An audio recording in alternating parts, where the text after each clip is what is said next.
ঈদের দিন বিকালের স্ন্যাক্স হিসেবে আপনারা এটা বাসায় বানাতে পারেন। এটা দেখতে যতটা ইউনিক, খেতেও ততটা মজা। কিভাবে বানাবেন চলুন তাহলে এবার দেখে নেওয়া যাক। এটা বানানোর জন্য প্রথমেই আমি একটা চিকেনের ব্রেস্ট পিস খুব ভালোভাবে ধুয়ে এরকম ছোট টুকরো করে কেটে নিয়েছি। এবার টুকরোগুলোকে লবণ আর তেল দিয়ে 6 থেকে 7 মিনিটের জন্য সিদ্ধ হতে বসিয়ে দিব। তার পাশাপাশি আমি কয়েক টুকরো আলু ভালোভাবে ধুয়ে সিদ্ধ হওয়ার জন্য চুলায় দিয়ে দিয়েছি। আলুগুলোকে ভালোভাবে সেদ্ধ করে নেব। যে কাঠিগুলো আমরা ব্যবহার করব সেগুলোকে পানিতে চুবিয়ে রাখবো, এতে করে কাঠিগুলো ভাজার সময় পুড়ে যাবে না। এইবার আমরা একটু ব্যাটার গলিয়ে নিব, যার জন্য আমাদের লাগবে অল্প একটু ময়দা, সুজি, লবণ, মরিচ, জিরার গুঁড়া। সবকিছুকে পানি দিয়ে খুব ভালোভাবে মিশিয়ে এরকম একটা পাতলা ব্যাটার তৈরি করে নিব। আপনি চাইলে এর পরিবর্তে ডিমও ব্যবহার করতে পারবেন।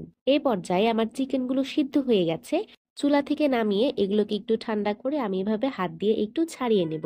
এবার আমি অল্প কিছু পেঁয়াজ ভেজে নিচ্ছি, যেন এগুলো বেশ কিছুদিন ফ্রোজেন করে রাখা যায়। কাঁচা পেঁয়াজ দিলে সেটা নষ্ট হয়ে যাওয়ার সম্ভাবনা খুব বেশি থাকে। এবার আলুগুলোকে ছিলিয়ে ভালো করে ম্যাশ করে নিব। তার মধ্যে আমি সে ভেজে রাখা পেঁয়াজগুলো দিয়ে দিচ্ছি, সাথে দিচ্ছি হলুদ, ধনিয়া, মরিচ, জিরা, লবণ, কাঁচামরিচ কুচি, ছোট কিউব করে কাটা ক্যাপসিকাম, আর দিব সেই ছাড়িয়ে রাখা মাংসগুলো।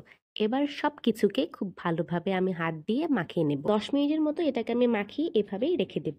এই সময়টুকুতে আমরা ব্রেডটাকে প্রসেস করে নেব। ব্রেডের চারপাশের এই শক্ত অংশটাকে আমরা কেটে নেব। এই অংশগুলোকে আমি ফেলে দেই না, পরবর্তীতে ব্রেড ক্রাম হিসেবে গুঁড়ো করে এটাকে আমি ব্যবহার করি। এবার মাখিয়ে রাখা মাংসগুলো ব্রেডের উপর খুব ভালোভাবে স্প্রেড করে দেব।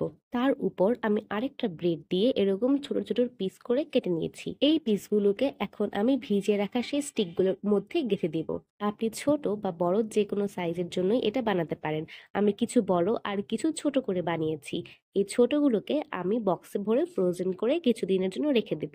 এটা 1 সপ্তাহের মতো ফ্রোজেন করে আপনি রেখে খেতে পারবেন। যেহেতু ব্রেড এটার একটা নির্দিষ্ট এক্সপায়ার ডেট থাকে, তাই এর বেশি রাখা ঠিক হবে না। এবার এইগুলোকে আমি সেই ব্যাটারে ডুবিয়ে ভালোভাবে কোট করে তেলে ভেজে নিব। চারপাশ আমি এরকম লালচে ব্রাউন করে ভেজে নিয়েছি। ভাজা হয়ে গেলে উপর দিয়ে আমি একটু চিজ অ্যাড করে সেটাকে কিছুক্ষণের জন্য ঢেকে দেব। চিজ গলে গেলে উপর দিয়ে আমি একটু চিলি ফ্লেক্স অ্যাড করে দিয়েছি। এই তো হয়ে গেল আমাদের মজাদার চিকেন ব্রেড স্টিক। আপনারা এটা বাড়িতে ঈদের দিন বানিয়ে খেতে পারেন। দেখা হচ্ছে খুব শীঘ্রই অন্য একটা রেসিপি নিয়ে। এপিসোড পার্ট 2 দেখার জন্য আমার সাথে থাকুন। আল্লাহ হাফেজ।